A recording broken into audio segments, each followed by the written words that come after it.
Hi, thanks for joining me for another class on memorizing the Bible. I've been trying to give you some memorization tools that will help you remember what the books of the Bible are about. You know, sometimes what people do is they think that what it's about is memorizing the word that I attach to each book. And that's really not the purpose of this class. The purpose of the class is to try to find some way to remember what the entire book is about. And I have found just certain words that are good words for me to remember what the book is about. But maybe there's a different word that helps you remember what the book is about. And let me just ask you this. If you have a different word for any of these books of the Bible we've been looking at, why don't you share it with me in the comments below? I'd like to know what the word is. Maybe I can change. You know, every once in a while I'll change the word that I use. It sometimes frustrates people because I say, here's the word that I used to memorize this. And they'll say, well, that's not the same word that you used before. And I have to admit, well, yeah, it's not, because I've changed. I found this word to be better for me to remember it by. And so, if you find a word that works better in trying to help you know what the book is about, well, let me know what that is. We've gone through the first 5 books of the Bible, which we refer to as the books of law. And we've begun the books of history. We started with Joshua. And the one word I use for Joshua that helps me understand what the book is about is the word conquest. It seems to be logical for many of you who know what the book of Joshua is about. It's about crossing over the Jordan River and the conquest of the land of Israel. And so they divide and conquer the land, and that's the story of Joshua. And then there's the book of Judges. If you had to describe the book of Judges in one word, what would it be? Well, I use the word cycles, because it is a cycle that happens over and over and over again. The people live in solitude, and then they sin. And then God allows them to go into slavery. He allows another nation to come and take control of them. And then there's a period of sorrow. And then God sends a savior or a judge, and he redeems them from these other nations. And there's a period of solitude once again, and then they sin again, and the cycle repeats itself over and over in the book of Judges. Today, we are going to look at the book of Ruth. Ruth.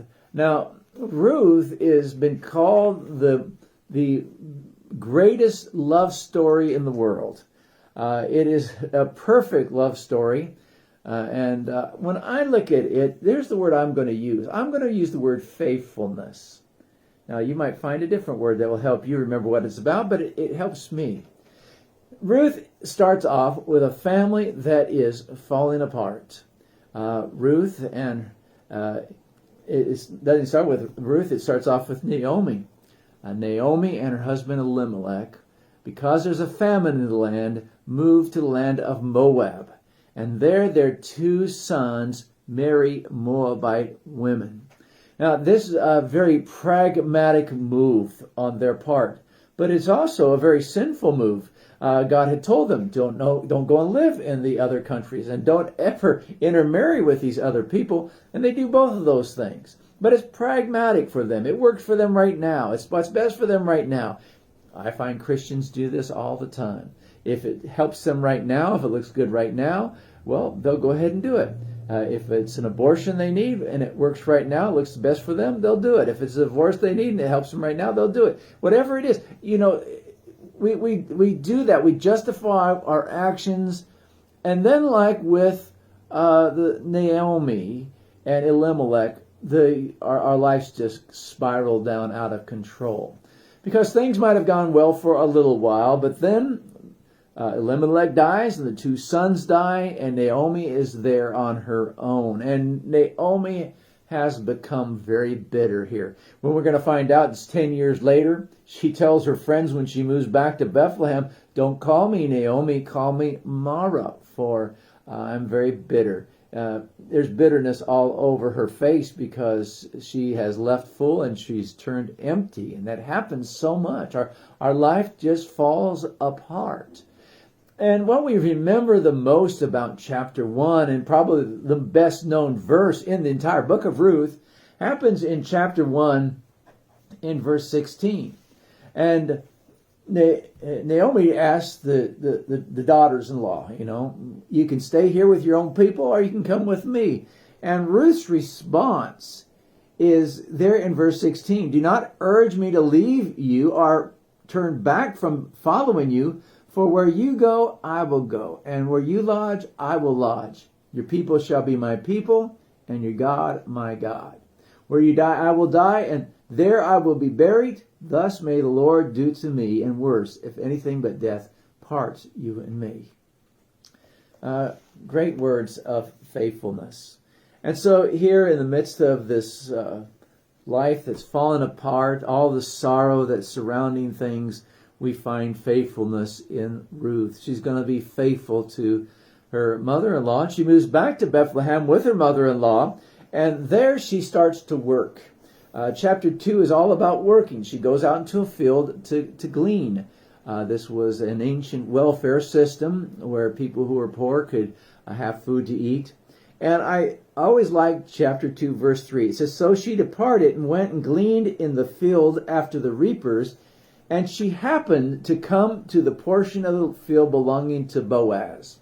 I like the term, she happened to come. I mean, wow, wouldn't you know it? You could see the providence of God working here in her life. She just happens to come to Boaz's field, and Boaz sees her, and she's working hard, and he comes to her aid, and he gives her extra.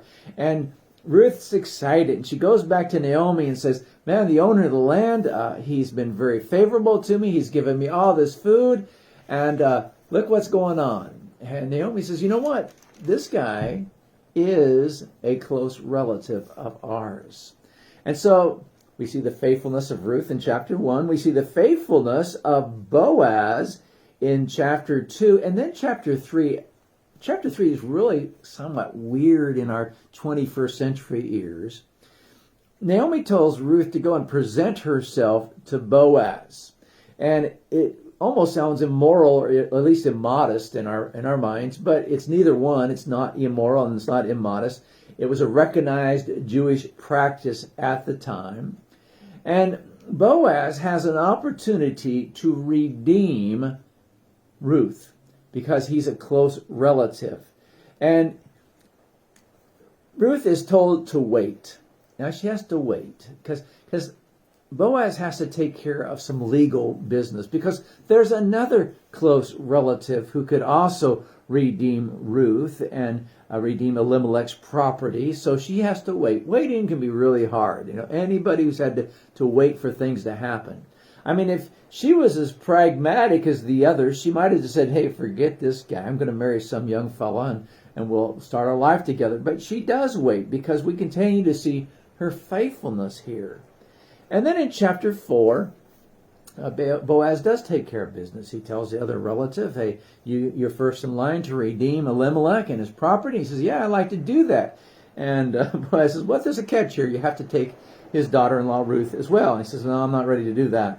And so Boaz redeems Ruth and he marries her. And at the end of the story, they have a child. So there's the faithfulness of Ruth, the faithfulness of Boaz. And I think as you back up and look at the story, you have to say there's the faithfulness of God. How do you turn your life around?